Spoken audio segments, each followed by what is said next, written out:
Всем привет! Давно у меня не было экскурсионных маршрутов, которые можно повторить самостоятельно.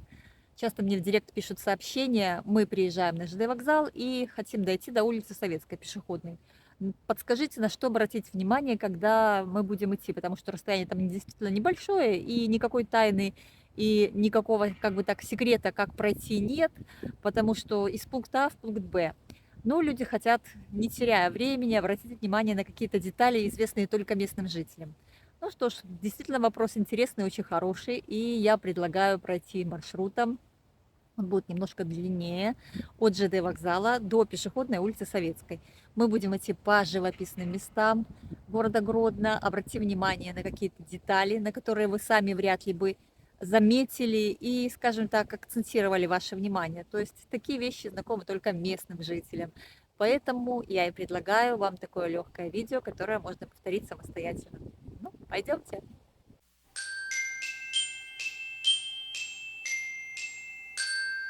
Итак, вы приехали на вокзал.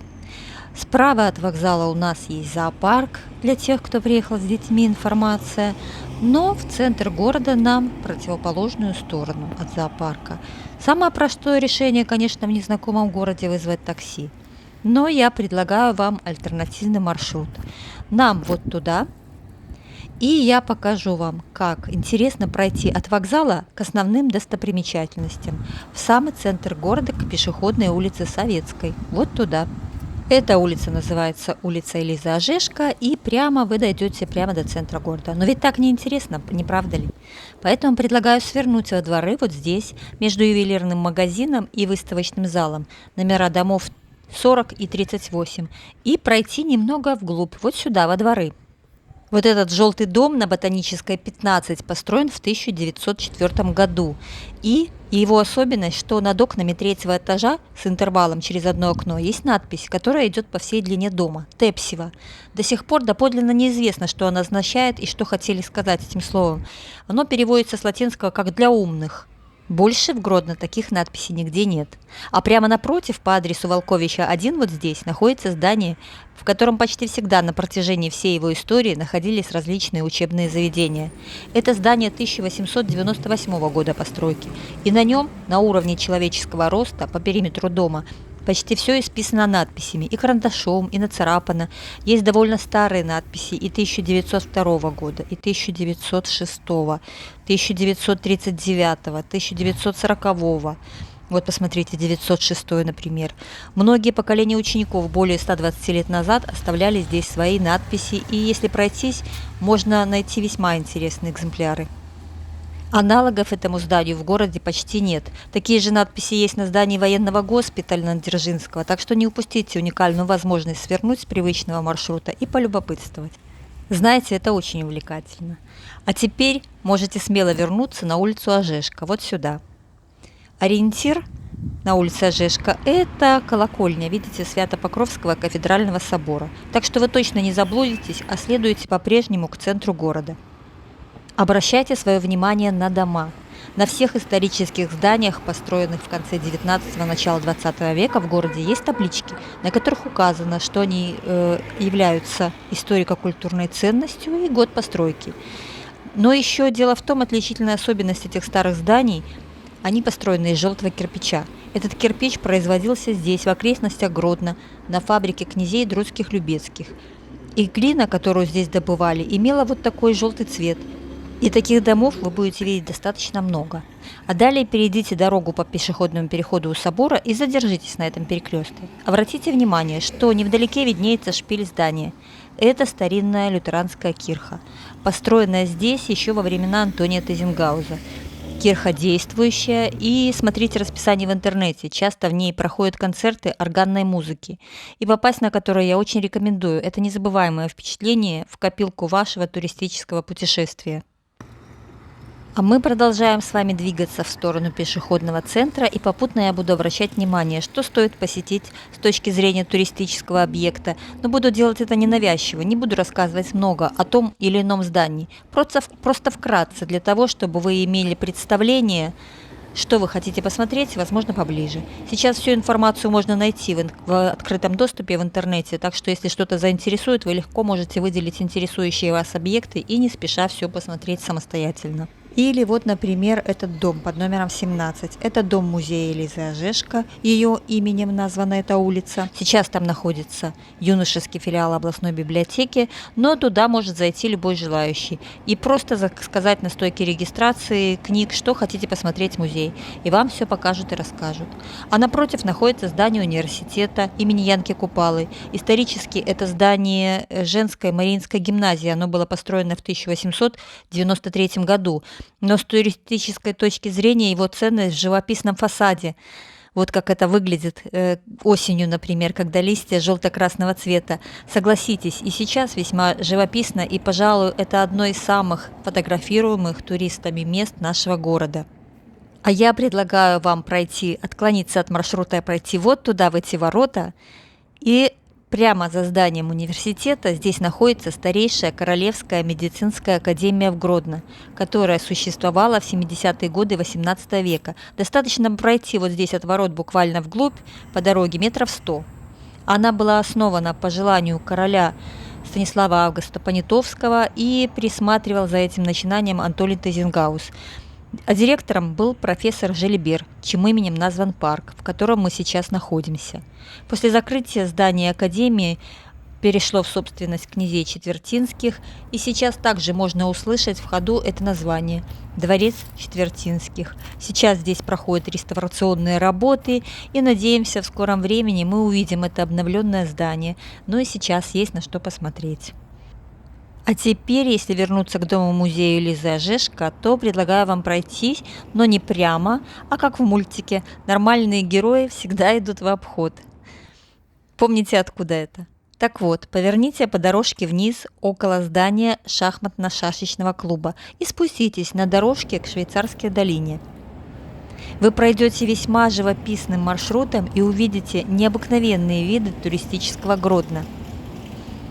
Здесь протекает речка под названием Городничанка, и это не рукотворный ландшафт, а природный. Швейцарская долина в Гродно – это живописный уголок города и одновременно исторический объект, уходящий корнями в далекое XVIII столетие.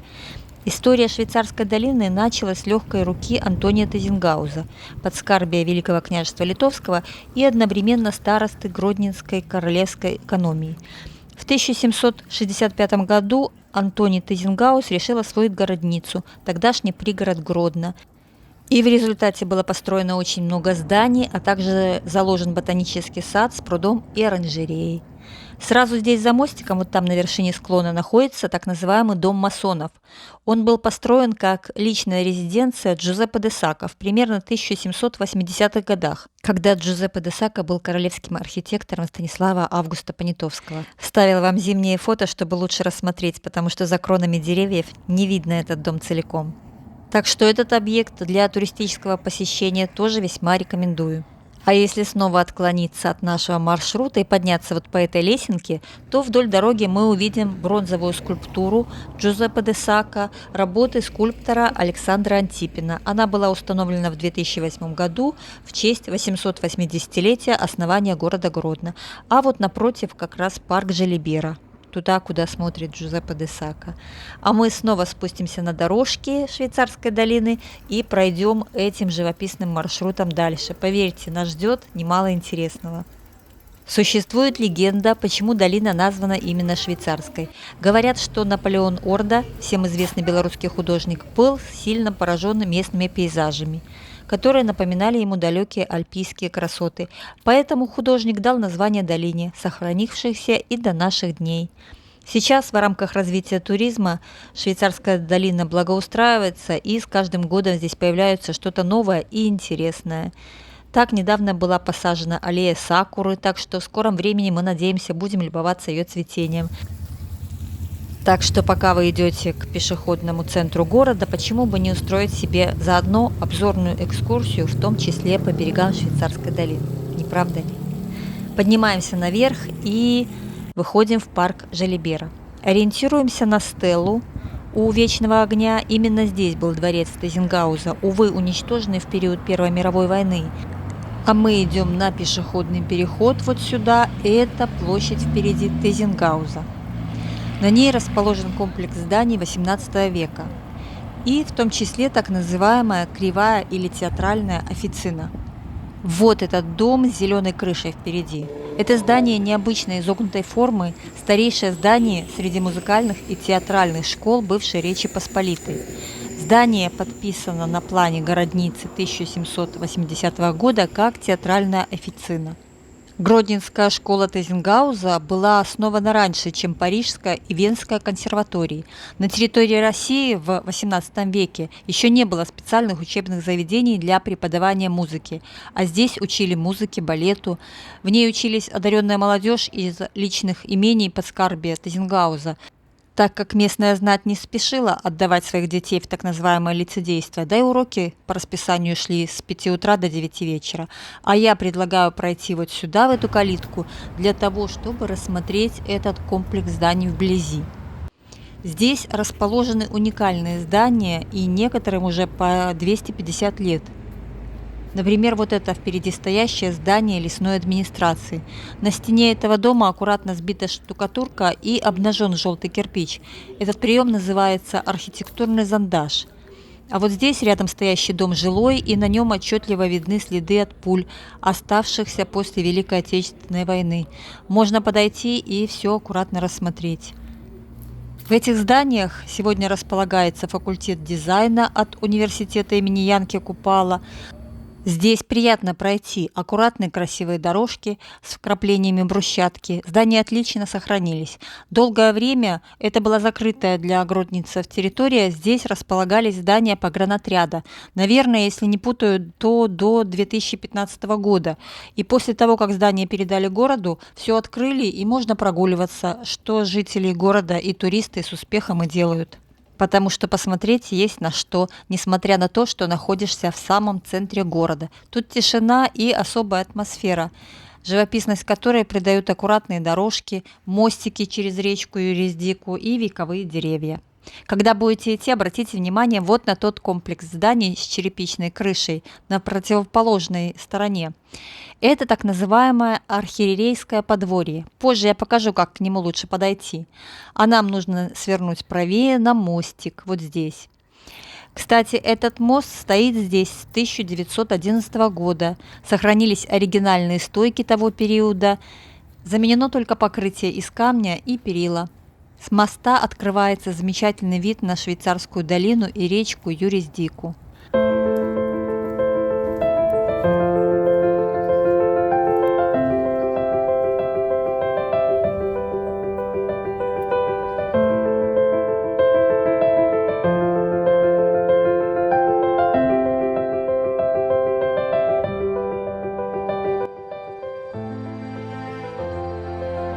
А мы пойдем дальше по дорожке из желтого кирпича, как в сказке про изумрудный город. И по дороге можно рассматривать эти здания. Здесь сейчас находятся различные организации. И именно здесь, вот за этими зданиями, чуть дальше там располагается микрорайон, который называется Гродно-Новый Свет. Он сохранил в себе первоначальные деревянные и каменные сооружения, построенные в XIX веке. Все здания выполнялись в стиле польского и русского модерна. И на данный момент этот район по-прежнему остается жилым. И если вы хотите почувствовать уникальную атмосферу XIX века, то можете погулять, подняться выше туда. А мы идем с вами к солнечным часам. Это одни из двух солнечных приборов в городе. Первые часы расположены на площади Советской, а вторые здесь, в Швейцарской долине. Вот они видны впереди. И, между прочим, показывают точное время. Все-таки астрономия – это наука. Если хотите, можете около них задержаться или пройти дальше. Вот сюда свернуть направо нам под мостик и прогуляться вдоль русла речки. Несмотря на то, что это почти обмельчавший сейчас ручеек, но в период дождей он очень коварен, и вы можете увидеть, что берега немного разрушены. Это последствия недавнего ливня. Ручеек Юриздики может превратиться в бурную речку и может смести даже берега на своем пути. Когда-то до 1960-х годов это и была речка, а не ручей. Но после того, как в районе зоопарка занялись по программе мелиорации и осушением болот, то ключи, питающие Юриздику, были частично осушены. И сейчас это вот такой ручеек. Помните, когда мы стояли на верхней площадке, я показывала вам комплекс зданий архиерейского подворья. Так вот, за этим мостиком здесь находится лесенка наверх, и вы можете, поднявшись к ней, выйти к подворью. Вот туда наверх поднимаетесь. Посмотреть там тоже есть на что. На стене одного из зданий висит QR-код и вывеска, что это бывший дворец графа Валицкого. И вот вам необычный вопрос. Знаете ли вы, что это за граф? Загуглите, вы очень удивитесь. Авантюрист, картежник, играющий за одним столом в карты с Марией Антуанеттой, да-да, вы не ослышались, той самой французской королевой. И впоследствии, после французской революции, граф приехал в эти края, привез с собой не только коллекцию камней и украшений, полученной от августейшей особы, но и знаменитую коллекцию из 12 табакерок из коллекции Людовика XVI. Вот такие страсти. А прогуляться там тоже весьма интересно. И вот здесь Юриздика и Городничанка, они сливаются в одну реку и уже текут в Неман. И вот обратите внимание, нам нужно подняться здесь на лесенке, но обратите внимание вот на эту голубую инсталляцию. К ней можно выйти от архиерейского подворья, и вам откроется отличная обзорная площадка на улицу Большую Троицкую и Старый город. Получаются шикарные снимки. А мы почти пришли к пешеходной части улицы Советской. Достаточно подняться вот сюда, пройти вдоль мостика, вдоль стоянки и... Кстати, обратите внимание, что здесь слева стоят два домика из желтого кирпича.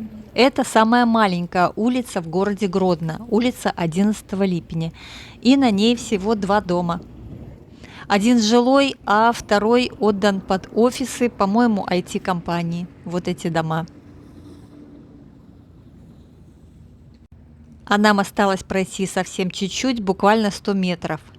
И у здания ЗАГСа мы повернем направо. Я вам сейчас все покажу. И пусть наш маршрут оказался немного длиннее, чем если бы мы шли по прямой, но согласитесь, вы вряд ли бы посетили эти места в рамках даже экскурсионной программы. Для этого надо тут жить. Поэтому я, как ваш местный проводник, и показала вам такие замечательные места для прогулок. А вот здесь поворачиваете у здания ЗАГСа и, пожалуйста, вы на пешеходной улице Советской. Улица Советская у нас покрыта брусчаткой, очень живописно, очень атмосферные дворики есть, сворачиваете везде, вы не заблудите, дворики есть проходные, есть глухие, но поверьте, там тоже есть что посмотреть. А так вы бы прошли немножко по прямой, вот оттуда, там находится ЖД вокзал, мы просто свернули немного, такой крюк сделали, но мне кажется, прогулка была интересной. Ну что ж, если вам понравилось мое видео, ставьте лайк, пишите комментарии. Приятной вам прогулки и добро пожаловать в наш город. А я, как всегда, всех обнимаю. Всем пока.